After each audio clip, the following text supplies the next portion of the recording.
Bienvenue dans ce dernier podcast dans lequel je vais aborder la blessure de l'abandon. Encore une fois.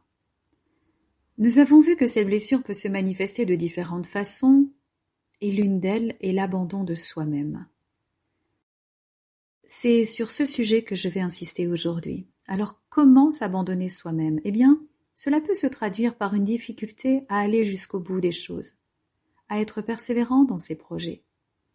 La personne peut se laisser facilement décourager par les obstacles ou avoir du mal à prendre des décisions importantes. Il est fréquent qu'une personne qui souffre de la blessure d'abandon ne termine pas ses études ou recommence plusieurs parcours, que cela soit au niveau des études ou au niveau professionnel.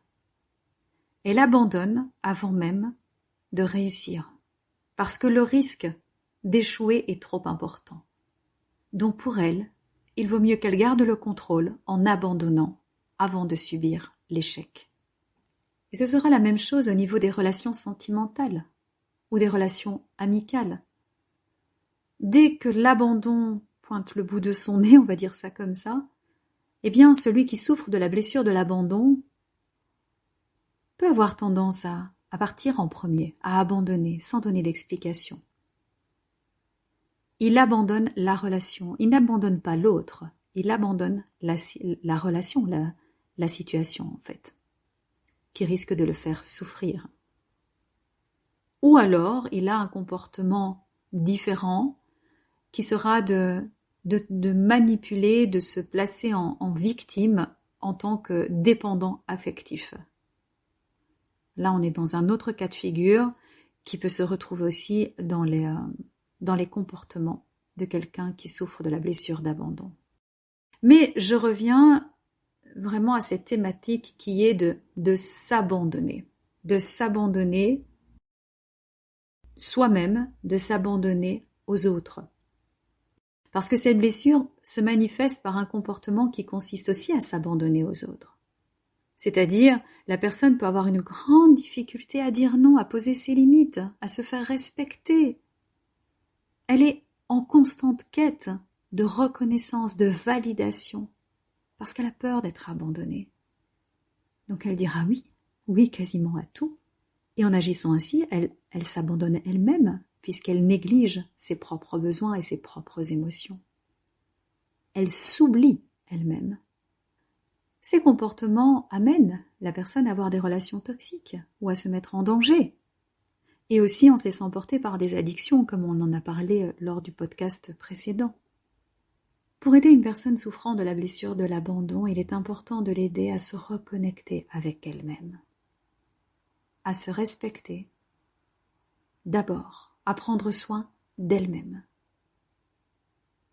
C'est essentiel d'identifier les schémas de comportement qui conduisent à l'autosabotage et qui empêchent de travailler réellement sur la confiance en soi, sur l'estime de soi. Ici, on est plus dans l'estime de soi. Et peut-être que vous êtes cette personne qui souffre de la blessure de l'abandon.